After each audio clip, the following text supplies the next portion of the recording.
Zulaikha atau istri kepada tuannya yang membeli Nabi Yusuf alaihi salam itu tergoda dengan Nabi Yusuf alaihi salatu wassalam, sehingga suatu hari dia bukan lagi sekadar tergoda kepada Nabi Yusuf, tapi dia akhirnya menggoda Nabi Yusuf alaihi salatu wassalam, mengajak Nabi Yusuf alaihi salam untuk melakukan perbuatan keji. Apa yang menyebabkan ini terjadi?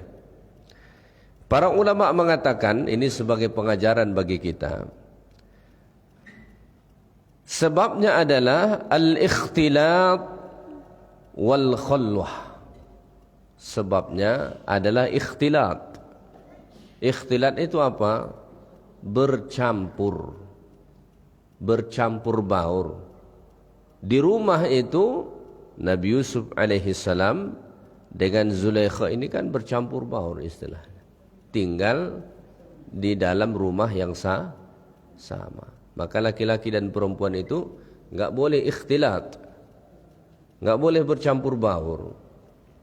Ya, maka Nabi SAW sebut di dalam hadis, tidaklah duduk berdua-duaan seorang laki-laki dan seorang wanita, melainkan ada syaitan di tengah-tengah mereka. Enggak bisa. Oh, ini sudah dianggap bersaudara ini. Ini sudah kami anggap sebagai keluarga ini. Ini cuma sebagai teman ini. Enggak bisa. Ya, masa keluar kota berdua dengan orang lain? Enggak bisa. Asalnya mungkin tak ada niat, tapi ada syaitan. Ya. Maka tidak boleh seorang yang ajnabi berdua-duaan. Ya.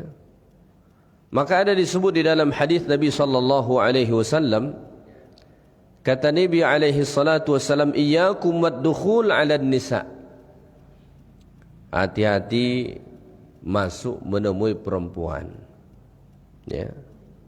Faqala rajulun minal ansar, ada seorang laki-laki Ansar bertanya kepada Rasulullah, ya Rasulullah, afara'aital hamwa? Wahai Rasulullah, bagaimana dengan al-hammu? Al-hammu ini artinya adalah kaum kerabat suami. Ya, mungkin saudaranya suami, jatuhnya ipar, ya, atau mungkin pamannya suami. Intinya al-hammu itu adalah kerabatnya suami, ya, yang laki-laki. Apa kata Nabi sallallahu alaihi wasallam? Al-hammu al-maut. Al-hammu itu adalah membawa kematian. Maksudnya membawa kebinasaan. Maka tidak boleh seorang suami membiarkan istrinya bersama dengan iparnya. Oh, ini adik ipar nih. Dia sudah menganggap ini kakaknya nih, sudah macam kakak kandungnya nih. Enggak boleh. Atau kita sebagai orang tua, ya, menganggap menantu laki-laki kita dengan anak perempuan kita mungkin adik kepada istrinya atau kakak kepada istrinya, berdua-dua tidak boleh. Kenapa? Karena syaitan bisa saja hadir. Ya, mungkin asalnya tak ada niat, tapi karena godaan syaitan, bisikan-bisikan dari syaitan, hal-hal yang tidak diinginkan bisa terjadi. Ya, kadang-kadang di negeri kita hubungan antara seseorang dengan iparnya, ya, terlalu berlebihan. Karena sudah menikah dengan wanita atau dengan seorang laki-laki, kemudian ini sudah dianggap sebagai kakak atau sebagai adik atau sebagai abang, lalu batasan pun jadi tak dijaga. Ya, Ini tidak diperbolehkan. Maka ipar kita adalah walaupun tidak boleh bernikah, kalau seorang laki-laki misalnya menikahi seorang perempuan, maka saudara perempuan itu tidak boleh dia nikahi dalam waktu bersamaan. Wa anta jama'u bainal ukhtaini illa ma qad salaf. Enggak boleh, ya. Tapi kalau nanti sudah diceraikan misalnya istrinya, dia mau menikah dengan saudara istrinya, itu diperbolehkan. Namun begitu bukan berarti dia boleh membuka aurat, dia boleh berdua-duaan, dia boleh bersalaman, apalagi cipika-cipiki, berpelukan. Kita ini kadang-kadang salamnya aneh-aneh, seolah-olah tidak ada Islamnya. Sudahlah bersalaman, berpelukan, cipika-cipiki lagi. Kalau dengan laki-laki tidak apa-apa. Ini masalahnya dengan perempuan. Yang paling parah tuh dengan bini orang pula dia begitu. Entah dari mana itu salam jadi ada, ya. Sebetulnya kalau dengan lawan jenis kita yang bukan mahram kita, sudah nggak perlu gini-gini juga. Ini kadang-kadang sampai gini, nggak perlu. Sudah nggak usah kasih tangan dan nggak perlu tersinggung. Kalau dia paham nggak perlu dia tersinggung. Ya, karena memang kita tidak dibolehkan salaman. Ya, Nabi SAW sebut dalam hadis, kata Nabi, lebih baik ditusuk dengan besi yang panas dari kepalanya sampai ke bawah daripada bersalaman dengan perempuan yang bukan mahram dia. Ya. Tapi kita kadang-kadang entah dari budaya dari mana, apakah itu budaya dari barat, sudahlah bersalaman, berpelukan, cipika-cipiki lagi. Dia cium pipi wanita lain. Waliyadzubillah, ya. Jadi para ulama mengatakan, apa yang menyebabkan Zulaikha kemudian tergoda dengan Nabi Yusuf alaihi salam, padahal Nabi Yusuf ini dulunya sudah dianggap sebagai anak, ya, sangat disayangi, sangat dihormati oleh mereka. Antara sebabnya kata para ulama adalah al-ikhtilat, karena begitu lama berduaan di rumah itu. Apalagi dari ayat-ayat Allah Ta'ala ini nanti terkesan bahwasanya suami Zulaikha ini jarang di rumah. Dia kan seorang tokoh di Mesir. Ada ulama berpendapat dia ini seperti kepala kepolisian Mesir lah kira-kira. Kalau mungkin kita semacam kapolrinya lah. Kalau pejabat setingkat itu kan jarang di rumah itu. Kalau pejabat setingkat menteri jarang di rumah itu pasti. Mungkin dia ke luar negeri, mungkin dia ke luar kota, mungkin dia ke provinsi lain, karena urusannya memang banyak begitu. Tinggal di rumah ini siapa? Zulaikha dengan Nabi Yusuf alaihi salatu wassalam. Ya, maka jangan biarkan pasangan kita lama-lama bersama dengan lawan jenis. Oh, ini supir ini. Supir ini cuma bawa kemana-mana nih. Iya betul, supir profesinya. Tapi kalau lama kelamaan berdua-duaan terus, bisa silap. Ya, bisa silap. Makanya kalau kita kembali fikir-fikir nih ya, ada kan orang ngasih supir sama bininya. Supir ke bini dia itu rata-rata laki-laki apa perempuan? Biasanya laki-laki. Kebanyakannya laki-laki. Kalau kita fikir-fikir kembali, kalaupun misalnya harus ngasih supir ke istri, ya semestinya supirnya perempuan, bukan laki-laki. Ini dengan bininya pergi jalan-jalan dengan supir. Memang si supir, tapi lama-kelamaan bisa saja syaitan masuk, dan itu sudah ada terjadi. Ya, sudah ada terjadi. Waliyadzubillah, ya. Jadi kalau dia tak bisa bawa bininya kemana-mana, alangkah baiknya cari supir. Mungkin ada perempuan yang agak-agak tomboy sedikit. Kan perempuannya ada juga yang bawaannya kekar, pemberani begitu kan. Cari yang itu jadikan supir. Jangan jadi apa? Dia cari pemuda yang segar, yang ganteng. Ini jadi supir bini saya. Jangan. Datang setan loh. Ya. Baik. Allah Ta'ala menyebut pada ayat ini allati huwa fi baitiha an nafsihi.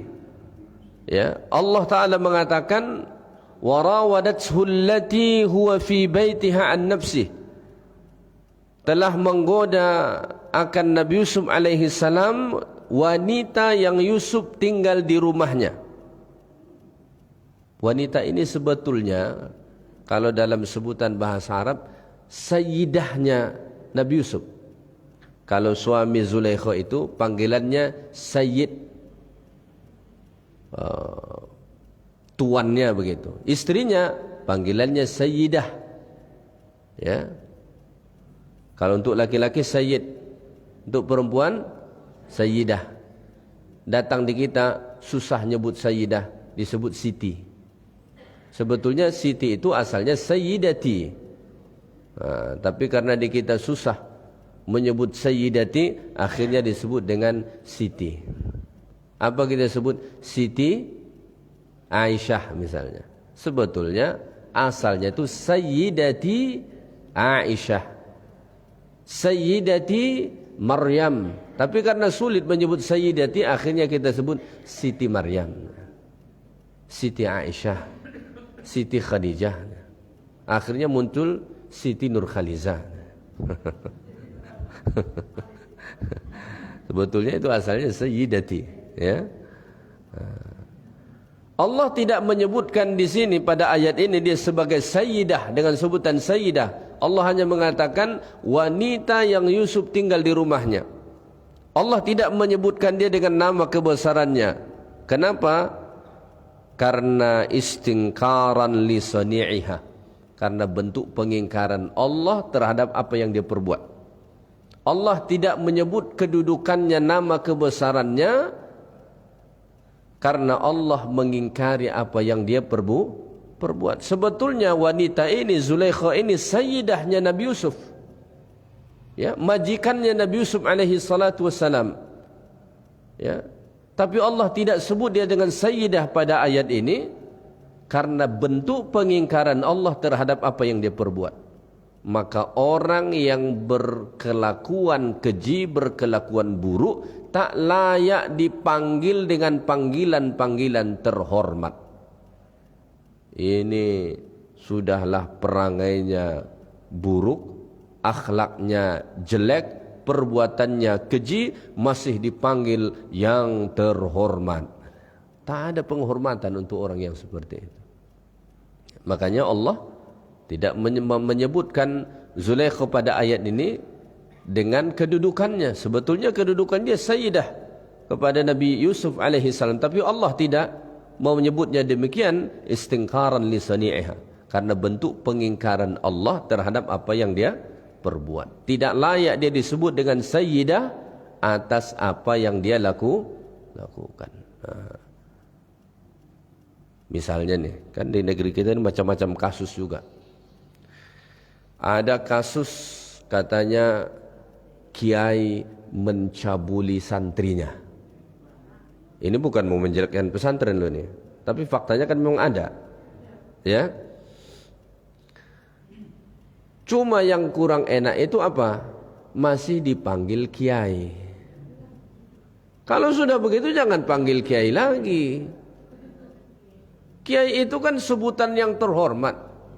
Panggilan ustadz lah kira-kira. Kalau di Pulau Jawa kan orang cenderung tidak manggil ustadz, tapi dipanggil dengan kiai haji begitu. Kalau kita di sini ustadz, tuan guru, buya. Kalau dia sudah mencabuli santrinya jangan panggil buya lagi, itu sudah jadi buaya namanya. Ini masih dipanggil buya, ini telah mulia betul panggilan dia dikasih. Kiai ini betul itu, ya.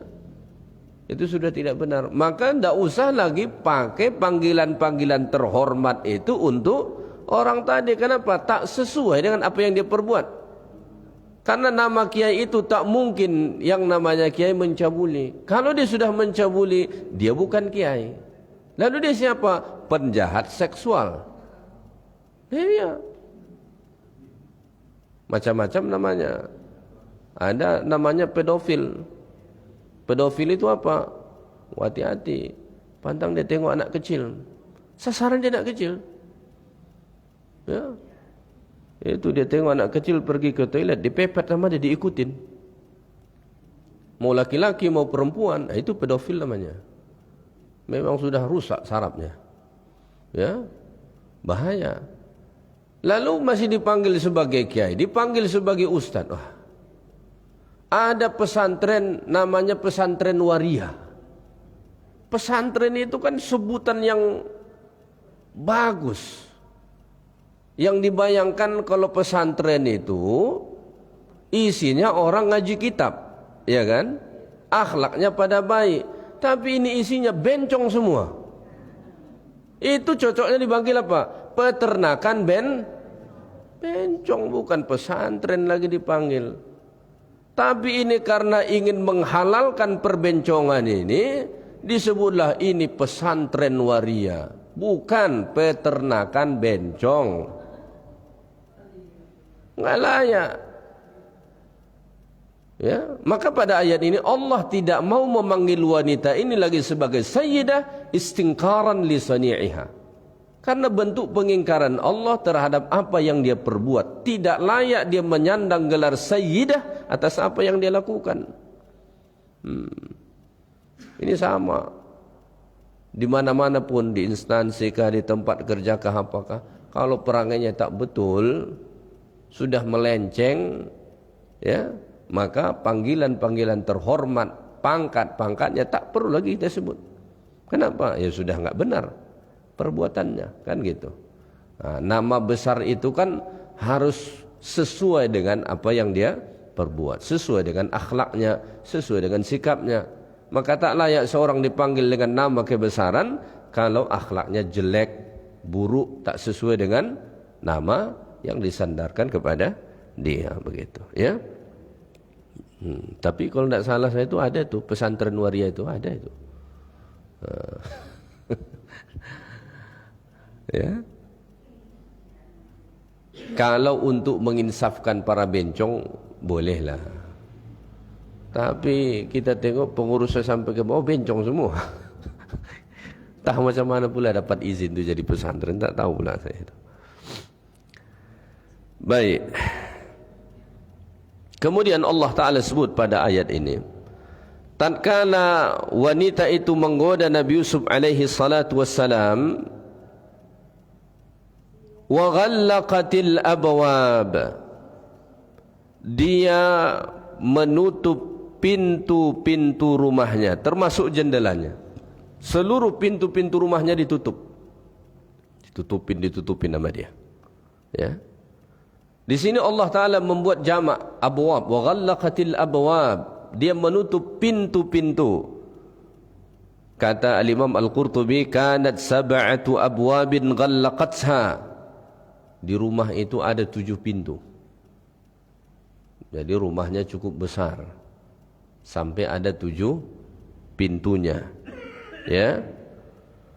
Setelah itu thumma da'athu ila nafsiha, setelah itu barulah dia mengajak Nabi Yusuf alaihi salam untuk mendatangi dirinya. Ya. Ma aqalla imanu man yakhtafi 'anil 'uyuni kay la tarah wa yaj'alu Allah ahwana an-nadhirina ilaih.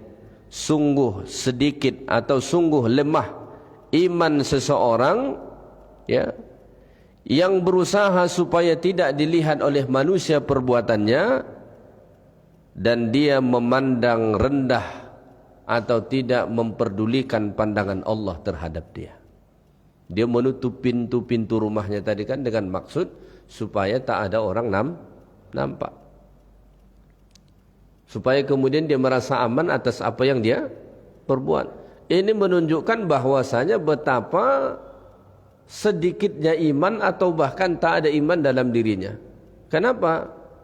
Dia mengambil berat tentang pandangan manusia terhadap dia, tapi dia memandang ringan, bahkan tidak memperdulikan pandangan Allah terhadap dia.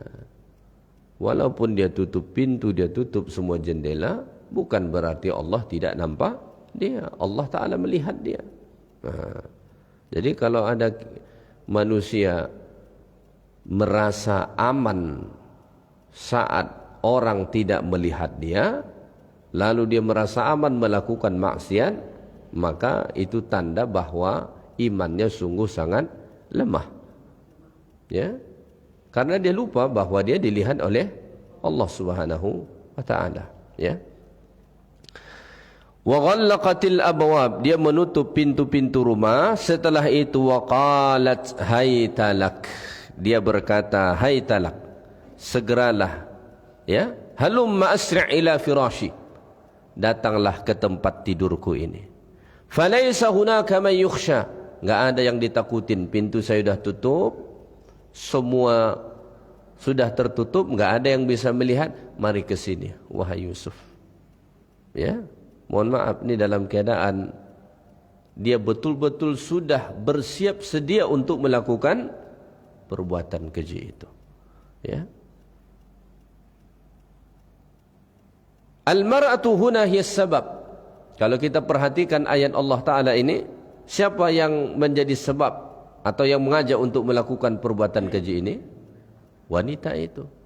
Ya. Makanya dalam Quran, ketika Allah menyebutkan tentang zina, itu Allah Ta'ala menyebutkan perempuan pertama, baru laki-laki. Az-zaniyatu waz-zani fajlidu kulla wahidin minhuma mi'atal jaldah. Wanita pezina, laki-laki yang berzina, maka hukumlah mereka dengan dicambuk 100 kali cambukan. Pada ayat ini Allah Ta'ala mendahulukan perkataan az-zaniyah baru az-zani. Az-zaniyah artinya wanita pezina. Al-Imam Tahir Ibnu Ashur rahimahullah mengatakan, kenapa pada ayat ini Allah Ta'ala mendahulukan menyebutkan wanita pezina baru laki-laki pezina? Li'anna al-mar'ata hiyal ba'ith ala zinar rajul. Karena biasanya wanitalah yang kemudian membangkitkan syahwat laki-laki sehingga kan terjadi perbuatan zina. Ya.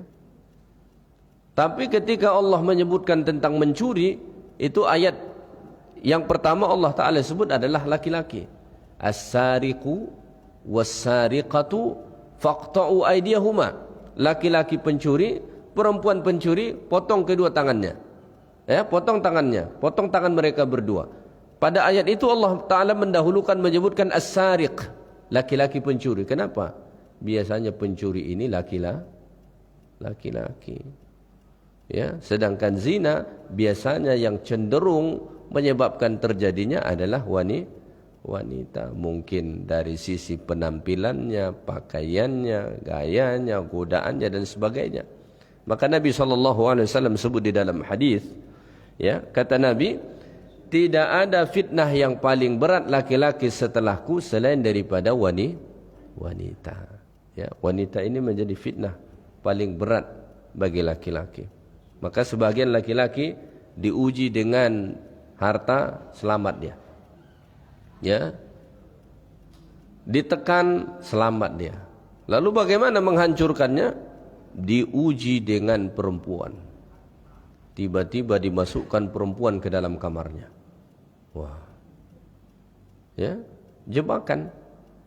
Makanya kalau kita memperhatikan, salah satu strategi untuk merusak nama seseorang itu apa? Dengan wanita. Ya, dengan wanita, dikirim wanita cantik jelita untuk menggodanya. Wanita ini kadang-kadang diupah, lalu menghubunginya, menggodanya. Ya, namanya laki-laki pasti ada masanya dia tergoda. Lalu setelah itu dipublikasi demi untuk menghancurkan, merusak nama tokoh ini, laki-laki ini. Itu dipakai. Dan karena memang wanita adalah ujian yang paling berat bagi laki-laki, ya. Para ulama menjelaskan, ya, ini ujian yang sangat berat bagi Nabi Yusuf alaihissalam. Diajak untuk melakukan perbuatan keji itu. Tapi Masya Allah, Nabi Yusuf alaihissalam berhasil selamat dari ujian ini. Ya. Maka Nabi Yusuf menjawab, qala ma'adzallah Kata Nabi Yusuf, aku berlindung kepada Allah. Nabi Yusuf alaihi salam saat diajak melakukan perbuatan keji tadi, ini pintu rumah semua, pintu jendela rumah semua sudah ditutup. Si wanita mungkin sudah berpakaian dengan pakaian yang sangat menggoda. Dia sudah berbaring di atas tempat tidurnya. Lalu dia berkata, hai talak, mari ke sini wahai Yusuf, aku sudah bersedia untukmu. Tapi Nabi Yusuf alaihi salam dapat menyelamatkan dirinya dari situ. Dia berkata, qala ma'adzallah, aku berlindung kepada Allah. Kenapa saat itu Nabi Yusuf alaihi salam berlindung kepada Allah? Karena kalau bukan karena perlindungan Allah, susah orang selamat dari godaan seperti itu. Makanya nanti pada ayat berikutnya Allah menyatakan bahwa sesungguhnya yang menyelamatkan Nabi Yusuf dari ujian ini, dari fitnah ini adalah Allah Subhanahu wa taala. Kadzalika linasrifa anhu su', kata Allah. Demikianlah kami selamatkan Yusuf dari dosa, dari keburukan itu. Ya. Ini menjadi pengajaran bagi kita.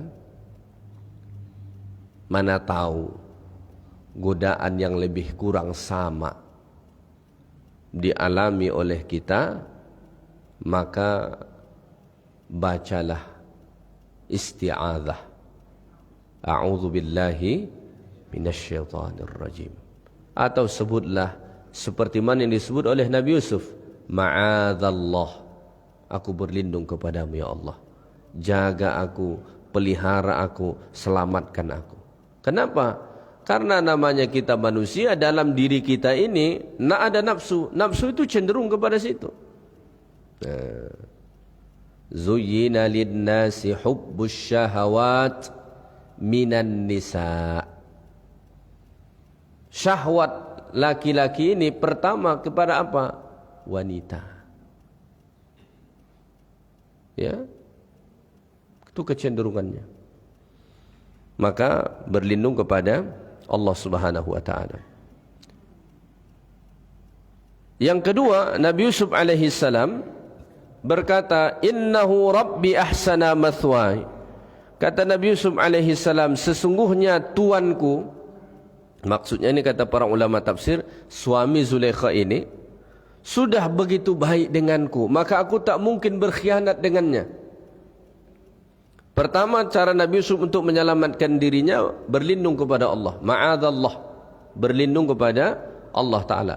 Yang kedua, Nabi Yusuf alaihi salam mengingat kebaikan suami wanita ini.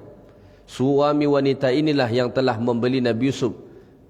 Ya, suami wanita inilah yang memberikan perlindungan kepada Nabi Yusuf. Suami wanita inilah yang telah memuliakan Nabi Yusuf alaihi salam di rumahnya, memberikan berbagai fasilitas kepadanya, maka tak mungkin aku berkhianat kepada dia. Ya, maka ini memberi pengajaran bagi kita, ya. Jangan sampai kita berkhianat kepada orang yang sudah berbuat baik dengan kita. Ada hadis Nabi sallallahu alaihi wasallam menjelaskan tentang dosa zina. Zina itu adalah dosa besar, dan Allah Ta'ala berfirman dalam Quran, ya, la taqrabuz zina, jangan dekati itu zina, ya. Tapi ada hadis mengatakan, tahu tidak dosa zina paling besar itu dengan siapa? Kalau sampai seseorang berzina dengan tetangganya, ya. Kenapa? Itu kan rumahnya dekat, hubungannya cenderung dekat, ya. Kalau sampai berzina dengan tetangganya, ini dosa yang sangat besar. Malangnya ada lagu atau ungkapan, apa dia bilang? Rumput tetangga lebih hijau, ya. Itu kan multi tafsir itu. Salah satu tafsirnya bisa jadi tafsir yang jelek kan. Kalau dia sebut rumput tetangga lebih hijau, bisa macam-macam tafsirnya. Antaranya bisa jadi suami tetangga dia itu lebih ganteng dari suami dia. Kan bisa jadi itu tafsirnya. Bisa jadi bini tetangganya lebih cantik dari bini dia, kan bisa jadi itu tafsirnya. Kalau sampai begitu, kacau sudah. Ya, kacau. Baik, yang ketiga Nabi Yusuf alaihissalam mengatakan, innahu la yuflihul zalimun, sesungguhnya tidak akan beruntung orang-orang yang zalim. Kalau aku melakukan perbuatan itu, maka aku sudah melakukan kezaliman, dan siapa yang melakukan kezaliman tidak akan beruntung dunia dan akhirat.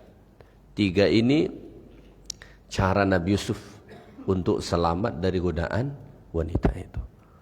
Para ulama mengatakan, ma'a'zamu sabar Yusuf, ma'a'zama sabaru Yusuf, alangkah hebatnya sabar Nabi Yusuf alaihissalam. Jadi sabar itu dibagi tiga. Satu, sabar dalam melakukan ketaatan. Dua, sabar meninggalkan kemaksiatan. Tiga, sabar dalam menghadapi musibah. Maka para ulama mengatakan, kesabaran Nabi Yusuf alaihissalam saat dibuang saudara-saudaranya ke dalam sumur itu lebih mudah ketimbang bersabar saat digoda untuk melakukan perbuatan keji ini. Kenapa? Karena saat dibuang ke dalam sumur tak ada pilihan kecuali sabar. Maka disebut para ulama istilah dia kan sabar ittirari. Udah enggak ada pilihan kecuali sabar. Misalnya kita ditakdirkan Allah sakit, ada pilihan enggak selain sabar? Enggak ada. Mau ngamuk-ngamuk pun kita enggak mengubah keadaan, kan begitu. Ya udah apa, sabar aja lah gitu kan. Ikhlas ajalah, ridha ajalah, kan begitu. Tak ada pilihan kecuali itu. Kita kehilangan sesuatu, tak ada pilihan kecuali untuk sabar. Nah, tapi ini digoda oleh wanita itu dengan sedemikian rupa. Di situ ada pilihan, ya, antara sabar atau tidak. Kemungkinan untuk tidak sabar itu ada. Maka bersabar untuk tidak melakukan maksiat dalam kondisi itu sungguh tidak mudah. Ya, begini, kira-kira begini. Sabar karena miskin itu cenderung lebih mudah ketimbang sabar saat ditawarin duit 10 miliar. Ada orang miskin, ya, pendapatannya sedikit. Itu cenderung lebih mudah sabar atas kemiskinan ketimbang misalnya kita ada diberi Allah sedikit kedudukan. Lalu datang orang, dia bawa duit 10 miliar, 20 miliar, Pak, ini untuk Bapak. Itu tidak mudah untuk sabar menolak itu. Kenapa? Udah terbayang ini duit 10 miliar nih. Ini duit 20 miliar nih, bisa kemana-mana ini duit kan? Kan begitu. Bisa-bisa saat itu setan berbisi itu, udah diambil aja nanti kau taubat katanya. Enggak mudah itu. Ya, sangat tidak mudah. Maka orang yang bisa sabar menahan dirinya tidak mengambil itu kesabarannya lebih hebat ketimbang sabar karena kemiskinan. Kalau miskin itu kan udah nggak ada pilihan, ya udah sabar aja, karena memang udah miskin kan begitu. Tapi kalau misalnya dia diberi Allah ada kedudukan tersendiri, lalu datang orang menawarkan seperti tadi, itu kan presiden kita belum lama ini ada pidato adik dia itu, ya, ditawarkan tuh entah berapa triliun beliau mau disogok. Jadi presiden kita pun ditawarin sogok, presiden, ya. Pakai US dollar, ya, itu kalau nggak kuat imannya, wah, atau dia tidak punya prinsip, tidak sabar, bisa jadi diambil itu. Bayangin datang ditawarin orang 1 triliun, nggak ngapa-ngapain 1 triliun, itu orang udah kebayang tuh, 1 triliun ini udah bisa berapa turunan ini. Sabar untuk menahan diri tidak melakukan nggak mudah. Maka lebih mudah sabar orang miskin terhadap sabar atas kemiskinannya ketimbang orang tadi. Dia mungkin ada kedudukan Allah Ta'ala beri, lalu datang ujian ini, ditawarin begini, ditawarin begitu, untuk tidak jatuh kepada itu enggak mudah. Ya, gambaran sabar ujian yang dihadapi Nabi Yusuf kira-kira begitu. Ya, makanya disebut para ulama istilahnya dengan sabar ikhtiyari. Ya. Maka dikatakan sabar Nabi Yusuf alaihissalam saat itu sungguh sangat hebat. Kenapa? Kita perhatikan. Pertama, kana syabban. Saat itu Nabi Yusuf masih muda loh. Orang muda ini biasanya syahwatnya memuncak. Ya. Orang muda biasanya syahwatnya memuncak. Saat itu Nabi Yusuf alaihissalam anak muda. Makanya banyak orang terjerumus di masa muda. Kenapa? Enggak bisa mengendalikan syahwatnya. Ya, syahwatnya benar-benar menggelora. Kalau makin berusia kan hormonnya itu makin menurun. Ya. Makanya kalau orang psikologi bilang itu sebetulnya bukan karena makin warak setelah menua katanya, setelah berusia, tapi karena memang hormon untuk itu makin menurun katanya. Ya.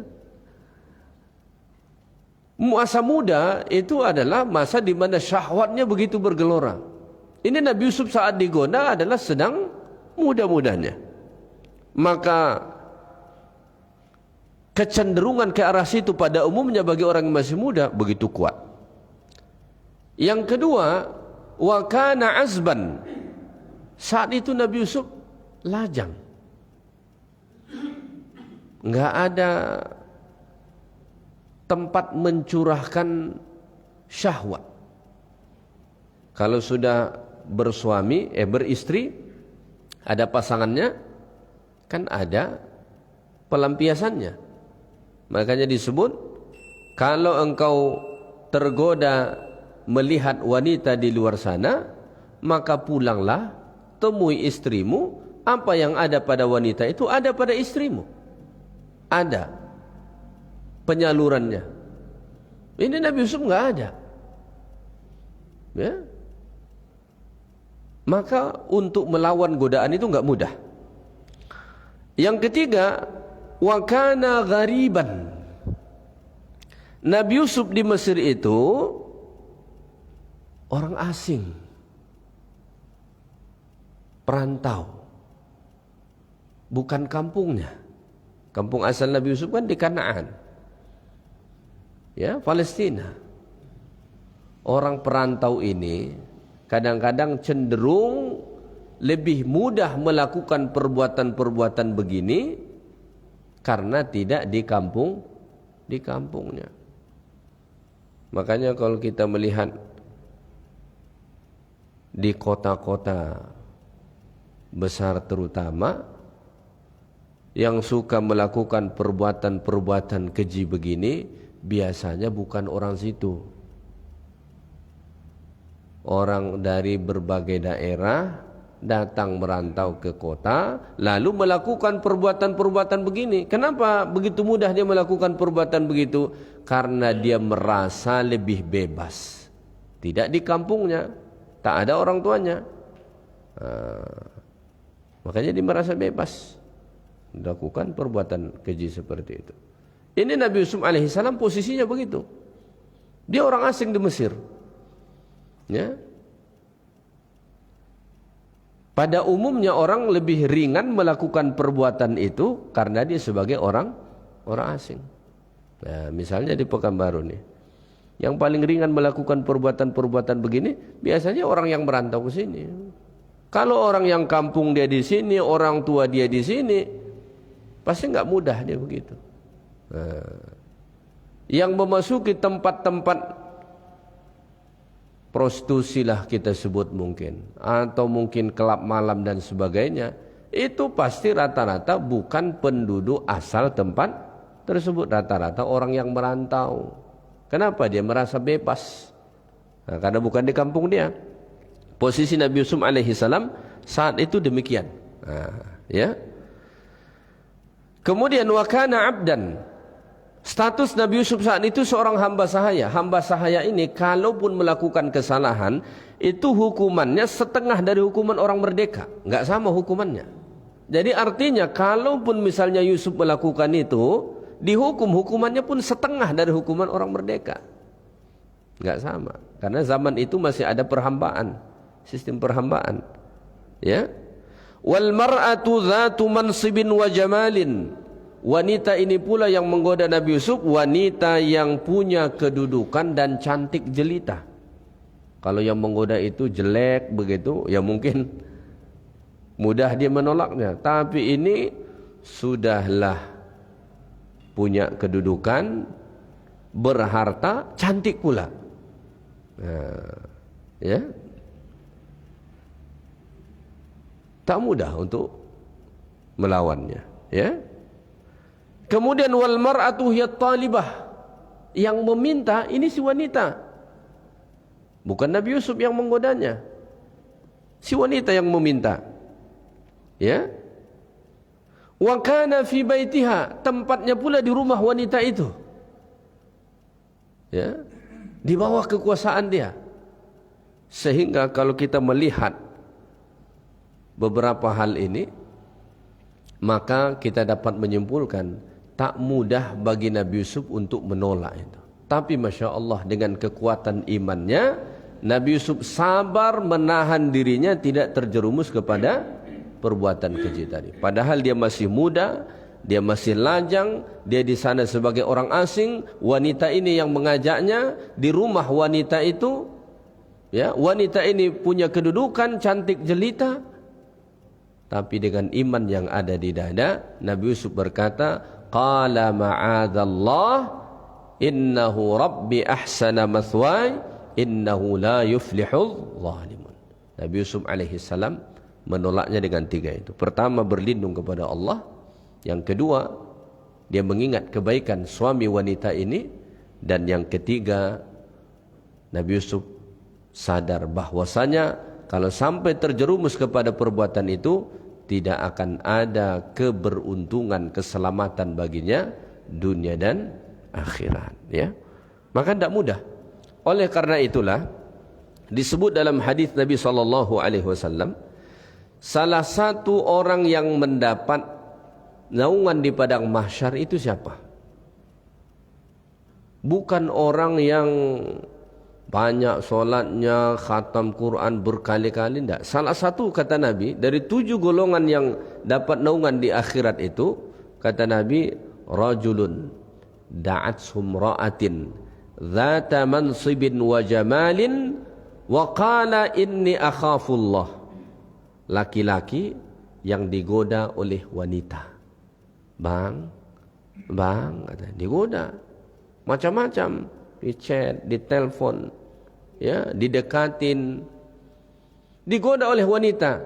Wanita ini zata mansibin wa jamalin, ada kedudukannya, bukan perempuan sembarangan, ada paras wajahnya cantik. Tapi apa kata si laki-laki tadi? Ketika dia digoda, diajak untuk melakukan perbuatan keji, dia berkata, inni akhafullah, saya takut kepada Allah. Kalau ada laki-laki begini, maka di padang mahsyar, saat orang merasakan kepanasan yang luar biasa, dia tak merasakan apa-apa. Kenapa? Saat itu dia berada di bawah naungan Allah, yauma la dhilla illa dhilluh, yang mana pada hari itu tak ada naungan kecuali naungan Allah Subhanahu wa taala. Jadi salah satu jalan menuju surga itu ketika kita sanggup mengendalikan syahwat kita. Ya, maka di dalam Al-Qur'an pun Allah taala sebut, ya, kata Allah taala, wa nahan nafsa 'anil hawa, ya, dia sanggup mengendalikan hawa nafsu dia, ya. Wa amma man khafa maqama rabbih wa nahan nafsa 'anil hawa fa innal jannata hiyal ma'wa. Orang yang akan berada di surga, yang mana surga menjadi tempat dia nanti, siapa? Pertama, khafa maqama rabbih, orang yang takut dengan kedudukan Allah. Dalam hati dia, dalam diri dia ada rasa takut kepada Allah Ta'ala. Itu yang pertama. Yang kedua, wa nahan nafsa 'anil hawa, dia sanggup mengendalikan dirinya dari bujuk rayu keinginan hawa nafsunya. Hawa nafsu dia menggebu-gebu nih. Laki-laki normal minat tak dengan wanita? Pengen gak dengan perempuan? Pasti. Itu sudah amrun jabaliun, ya.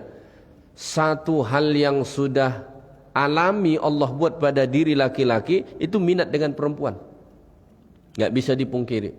Ya, begitu juga sebaliknya. Maka kalau laki-laki tak minat dengan perempuan, berarti dia sudah rusak. Ya, atau sebaliknya. Nah, zaman sekarang ini ada juga begitu. Dia tak minat dengan perempuan. Jadi minat dia dengan siapa? Dengan laki-laki. Ya. Sampai ada seorang laki-laki, dia menikah bertahun-tahun dengan istrinya, tak disentuh sama sekali. Ya.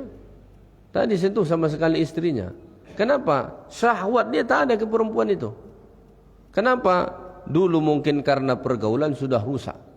Jadi dia harus diterapi dulu berulang kali baru ada syahwatnya ke istrinya. Ya. Tapi secara asalnya laki-laki itu minat dengan perempuan, perempuan minat dengan laki-laki, ada syahwat. Nah, maka orang yang masuk syurga itu wanahan nafsa anil hawa. Ketika dia mampu mengendalikan hawa nafsunya, dia bisa tahan. Jadi bukan hanya orang yang melakukan perintah-perintah Allah saja yang masuk syurga, tapi salah satu jalan masuk ke syurga itu ketika kita bisa mengendalikan hawa nafsu kita. Dan ini enggak mudah. Kenapa? Hawa nafsu itu kan keinginan yang muncul dalam diri kita ini. Untuk mengendalikan itu enggak mudah.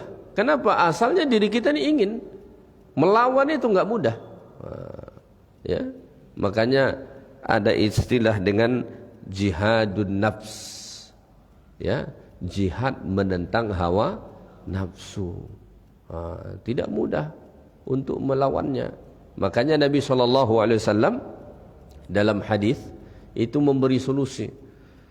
Kata Nabi, ya ma'syarasy syabab, man istata'a minkumul ba'ah falyatazawwaj. Wahai sekalian pemuda, kalau kamu sudah sanggup menikah, menikahlah. Ya, jangan tunggu lama-lama. Kenapa? Fitnahnya banyak. Ya, salah satu hal yang dibutuhkan kita manusia ini adalah kebutuhan biologis. Selain makan minum ada kebutuhan biologis karena kita memang makhluk biologis.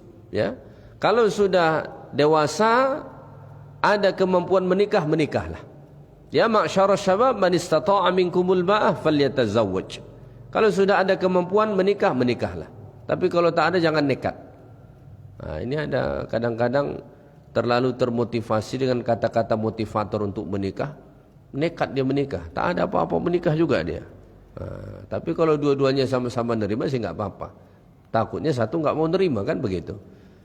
Kemudian kata Nabi, man istata'a minkumul ba'ah falyatazawwaj fa innahu aghaddu lil basar wa ahsanu lil farj. Karena menikah itu salah satu tujuannya menundukkan pandangan, matanya jadi tidak jelalatan kemana-mana dan lebih menjaga kepada kemaluan. Kemaluannya insyaAllah selamat. Lalu kata Nabi, wa man lam yastati', siapa yang belum mampu untuk menikah, enggak ada duitnya, untuk mas kawinnya enggak ada, ya, enggak ada maharnya.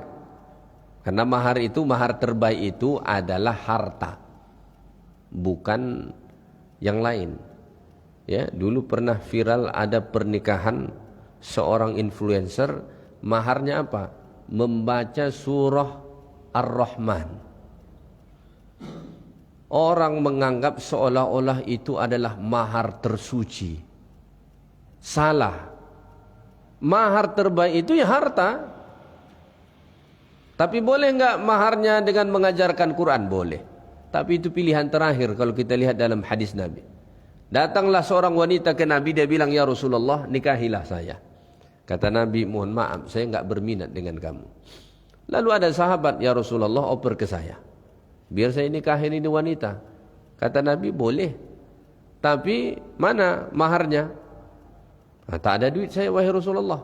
Kamu pulang ke rumah, cari-cari dulu di rumah kamu apa yang ada di situ. Cari dulu. Kalau ada cincin besi pun jadilah, kata Nabi. Tak ada wahai Rasulullah. Lalu dia bilang, apa yang kamu ada, kata Nabi? Saya cuma punya satu kain sarung ini saja.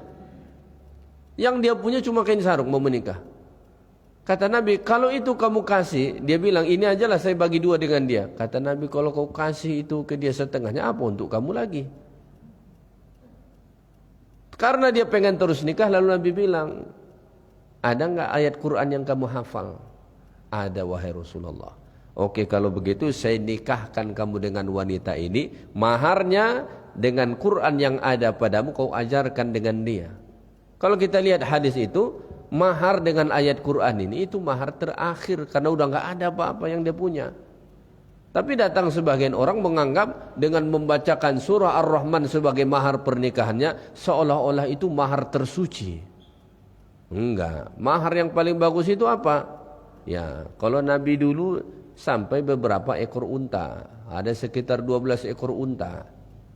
Mahar Nabi menikahi istrinya, atau mungkin emas, atau mungkin duit dan sebagainya, itu mahar yang terbaik. Ya, tapi boleh juga dengan ayat Quran tadi, tapi itu opsi yang terakhir. Maka kata Nabi, kalau enggak mampu menikah, apa solusinya? Fa'alaihi bisawm, puasalah. Karena dengan puasa itu bisa menurunkan syahwat. Kalau enggak mempan juga dengan puasa, mungkin dia perlu berendam dulu. Dia pergi berendam, dia pergi lari, ya, dia pergi macam-macam lah. Pokoknya buat capek badan tuh. Baru bisa selamat. Karena manusia ini syahwatnya beda-beda. Ya, syahwatnya beda-beda. Ada yang syahwatnya kelas bawah, ada kelas menengah, dan ada yang kelas atas. Sekedar puasa itu tak mempan bagi dia, sama aja. Puasa tak puasa sama aja. Berarti perlu dia tambah.